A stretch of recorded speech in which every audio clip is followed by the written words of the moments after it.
રાજકોટ મહાનગરપાલિકા દ્વારા શિક્ષણ અને કલાના સમન્વય સમાને તાલ તરંગ 2025-26 કાર્યક્રમનું આયોજન કરવામાં આવ્યું હતું। આ મહોત્સવમાં શહેરના ધોરણ 10 અને 12ના તેજસ્વી વિદ્યાર્થીઓએ તેમની શૈક્ષણિક સફળતા બદલ મહાનુભાવોના હસ્તે ઇનામો આપીને નવાજવામાં આવ્યા હતા। કાર્યક્રમમાં રાજકોટના મેયર નયનાબેન પેટડિયા, મંત્રી ભાનુબેન બાબરિયા સહિતના રાજકીય અગ્રણીઓએ ખાસ હાજરી આપી બાળકોનો ઉત્સાહ વધાર્યો હતો। સન્માન સમારોહની સાથે સાથે બાળકો દ્વારા વિવિધ સાંસ્કૃતિક કૃતિઓ પણ રજૂ કરવામાં આવી હતી। આજે પ્રમુખ સ્વામી ઓડિટોરિયમની અંદર બાળકોએ ખૂબ સરસ કૃતિઓ રજૂ કરેલી સહઅભ્યાસક પ્રવૃત્તિનો આ એક ભાગ છે। અભ્યાસની સાથે સાથે ઇતર પ્રવૃત્તિ હોવી ખૂબ જરૂરી છે કે જેનાથી બાળકોની અંદર નિર્ણય શક્તિ વધે છે, તેમજ યાદશક્તિમાં વધારો થાય છે।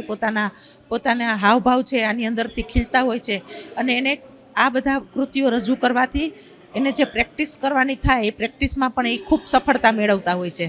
આ તકે દરેક વિદ્યાર્થીઓ ખૂબ ભણે। અત્યારે સરકાર પણ એટલી સજાગ છે, બિલ્ડિંગો એટલા સરસ આપે છે, આધુનિક લાઇબ્રેરીઓ આપે છે, તેમજ શાળાની અંદર પ્રમાણિત થયેલા એટલે કે ઉચ્ચ ડિગ્રી પ્રાપ્ત કરેલા શિક્ષકો પણ સરકારી શાળાની અંદર મળતા હોય છે।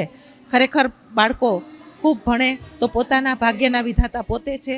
જેટલું ભણશે તો એટલા સમાજના ઉપયોગી થશે, પરિવારને ઉપયોગી થશે।